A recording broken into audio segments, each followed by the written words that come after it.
جریر بن عبداللہ رضی اللہ تعالیٰ کی اگلی روایت فرماتے ہیں، سید المرسلین صلی اللہ علیہ وسلم نے ارشاد فرمایا، جس نے اسلام میں کوئی اچھا طریقہ ایجاد کیا پس اس پر عمل کیا بعد والوں نے تو اس کو اس کا اجر دیا جائے گا، اور جس نے اس پر عمل کیا ان کا اجر بھی کم نہیں ہوگا، ان کے اجر میں کمی کیے بغیر، اور جس نے اسلام میں کوئی برا طریقہ ایجاد کیا اس پر اس کا گناہ ہوگا، اور جس نے اس پر عمل کیا اس کا گناہ بھی اس کے ذمے ہوگا، اور ان کے گناہ میں کوئی کمی نہیں ہوگی۔ اب یہ قاعدہ دے دیا، ہمیشہ کسی بندے نے ایسی چیز، ایک ایسی نئی چیز پر عمل کیا یا کوئی ایسی نئی چیز ایجاد کی جس سے اسلامی تعلیمات پر عمل کرنے میں آسانی واقع ہو گئی،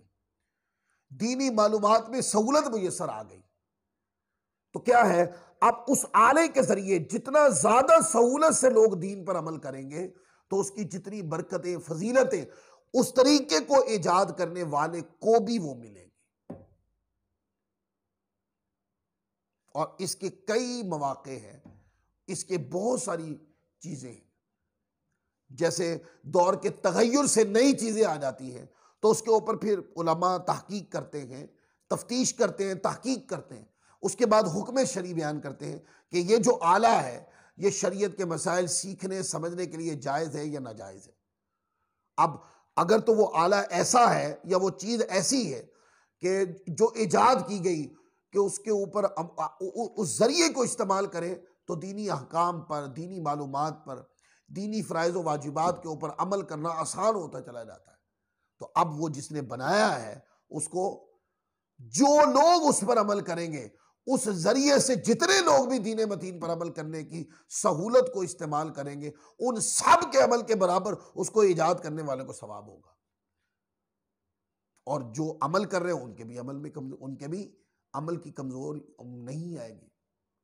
اس طرح کس نے برا طریقہ ایجاد کر دیا، مانا کوئی ایسا طریقہ کہ جس سے اسلام کی سنت مسخ ہوتی ہو، حضور الاسلام کی سنت، اسلام کے واجبات مسخ ہوتے ہوں،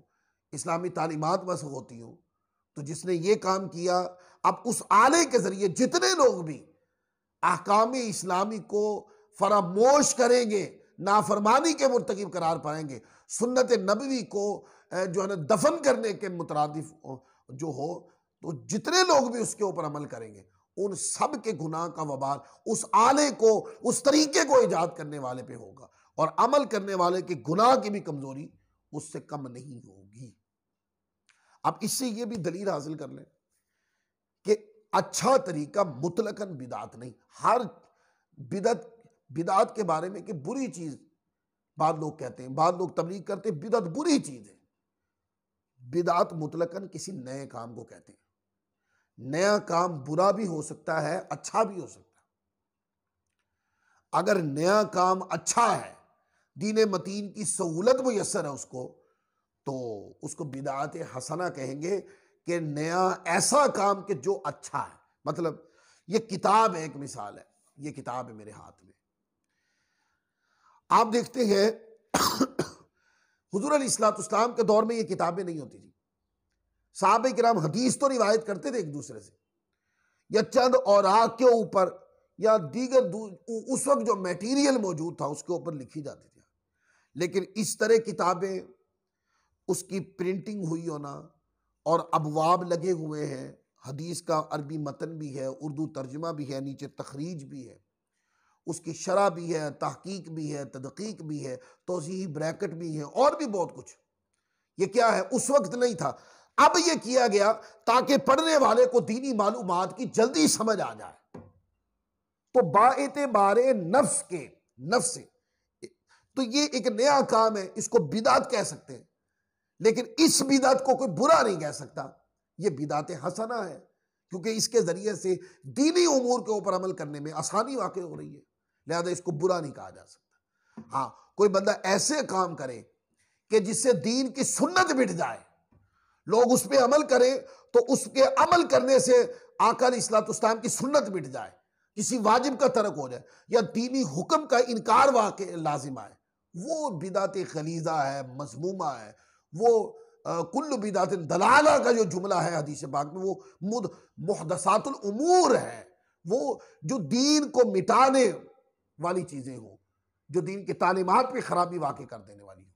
لہذا محدثات الامور جو ہے وہ بدعت دلالہ ہے، انہی کے بارے میں ہے کل بدعت دلالہ۔ لیکن جس سے اچھی چیز ہو، اسلام کی تعلیمات میں عمل آسان ہوتا ہو، وہ بدعت حسنہ ہے، وہ بھی بخاری شریف میں اور دیگر کتب حدیث کے اندر کہ دیکھیں نا، تراویح کی نماز جماعت نہیں ہوتی تھی، نماز پڑھی جاتی تھی تراویح کی پر جماعت نہیں ہوتی تھی۔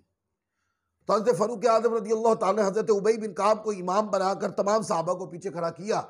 اور ایک امام کے پیچھے تراویح کی نماز ہونے لگی، اور یہ دیکھ کر حضرت فاروق اعظم رضی اللہ تعالیٰ عنہ نے کہا یہ کتنی اچھی بدعت ہے تو بدعت پر اچھی ہے۔ اس سے پتہ چلا کہ بدعت ہو کر بھی چیز اچھی ہو سکتی ہے، کیا اس سے دینی احکام پہ عمل کرنے میں آسانی واقع ہوتی ہو، اور بدعت بری بھی ہو سکتی ہے کہ جس پہ عمل کرنے سے دین کی تعلیمات مسخ ہوتی ہوں۔ تو لہذا علم ایک ایسی چیز ہے کہ جب تک علم حاصل نہیں کرے گا، ان تمام چیزوں کے نہ تو دقائق کو سمجھ سکتا ہے، نہ اس کی مبادیات کو سمجھ سکتا ہے۔ لہذا دینی معلومات کو سمجھنے کے لیے علم دین حاصل کرنا چاہیے، اور علم دین کی اتنی فضیلتیں ہیں کہ کوئی علم دین کے مکتب میں آ گیا، سمجھو اللہ کی رضا کے رستے پہ آ کے بیٹھ گیا، وہ اللہ کی عبادت میں آ گیا، اللہ کی برکتیں فضیلتیں اس کے اوپر جاری ہو گئی اور جاری رہیں گی جب تک وہ علم دین کے رستے پہ رہے گا، جب تک وہ گھر واپس نہیں آ جاتا تب تک اس کے اوپر یہ برکتیں زندہ و تابندہ رہیں گی۔ لہذا علم دین حاصل کیا کریں اور علم دین کو فروغ دیا کریں، جتنا علم حاصل کر لیں۔ اور جب آپ کو پتہ ہے جو میں نے علم حاصل کر لیا، اب اس علم میں اتنی پختگی ہے کہ یہ اب لوگوں تک پہنچایا جا سکتا ہے، تو پھر اس علم کو آگے بھی پہنچائیں تاکہ دین کی اشاعت ہو، ترویج ہو، اور دین کی آگے منتقلی جو ہے یہ امت کے ذمے ہے، یہ کام امت نے ہی کرنا ہے۔ جہاں علماء اپنی سطح کی علمی خدمات سر انجام دے رہے ہیں، چھوٹے لوگوں کو چاہیے وہ اپنی سطح کی خدمات کو بروئے کار لائیں۔ اللہ تعالی ہم سب کو عمل کی توفیق عطا فرمائے۔ وما علینا